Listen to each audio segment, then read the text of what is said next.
মথুরাপুরের তৃণমূল প্রার্থীকে কেন পায়ে হেঁটে প্রচারের পরামর্শ বিজেপি প্রার্থীর? কথায় কথায় সেই রহস্যই ফাঁস করলেন অশোক পুরকাইত। সোমবার সকালেই তিনি চলে যান মন্দির বাজারের কেশবেশ্বরের মন্দিরে। সেখানে পুজোও দেন, শিব মূর্তিকে দুধ দিয়ে স্নান করান। তারপর কথা বলেন সাধারণ মানুষের সঙ্গে, তুলে ধরেন কেন্দ্রীয় সরকারের নানান জনমুখী প্রকল্পের কথা।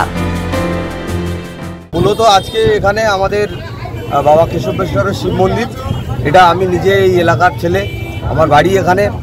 এখানে আমাদের দূর দূর থেকে ভক্তরা আসে এবং আজকে আমি আমার এই বাবা কেশবেশ্বর মন্দিরে আশীর্বাদ নিলাম, পুজো পাঠ করলাম এবং তার সাথে সাথে আমার এই লোকাল বাজারে একটু জনসংযোগ করবো। আজকে মূলত এটাই সকালের কর্মসূচি।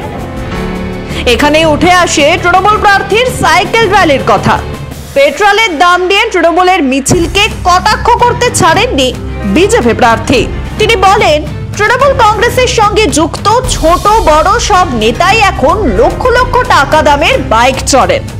দুর্নীতির টাকায় তাদের শরীরে মেদ জমেছে, একমাত্র হাঁটলেই সেই মেদ ঝরতে পারে। সাইকেল র্যালিটা এটা সম্পূর্ণ নাটক। তেলের দাম রিসেন্টলি কমেছে, সেটা এনারা বলছেন না। দ্বিতীয় কথা, এনারা হচ্ছে 70-80 লক্ষ টাকার গাড়ি চড়েন, তারা এই তেলের দাম বেড়েছে বলে সাধারণ মানুষকে বিভ্রান্ত করার চেষ্টা করছেন। ওনাদের বলবো সাইকেল র্যালি না করে পায়ে হাঁটুন। ওনাদের শরীরে যে অতিরিক্ত মেদ জমেছে, ওই পায়ে হেঁটে যাতায়াত করুন অন্তত 2 মাস, তাতে ওনাদের শরীরের উপকার হবে। পাল্টা প্রচারে সরব হন তৃণমূল প্রার্থী বাপি হালদারও। তিনি বলেন, পরিসংখ্যান দেখে নিন। এখানেই যোগ্য জবাব দিয়েছেন বিজেপি প্রার্থী। তিনি বলেন, পরিসংখ্যান দেখলে তো বর্তমানে তেলের দাম কমেছে, কিন্তু তৃণমূলের দুর্নীতির পরিসংখ্যানে চোখ রাখলে তো চোখ কপালে উঠবে। সেদিকটা কি খেয়াল রেখেছেন শাসক দল? এ ব্যাপারে আপনার কি মত?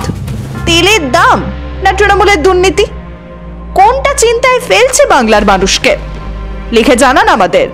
প্রতিবেদনটি পছন্দ হলে লাইক করুন, শেয়ার করুন আর অবশ্যই সাবস্ক্রাইব করুন।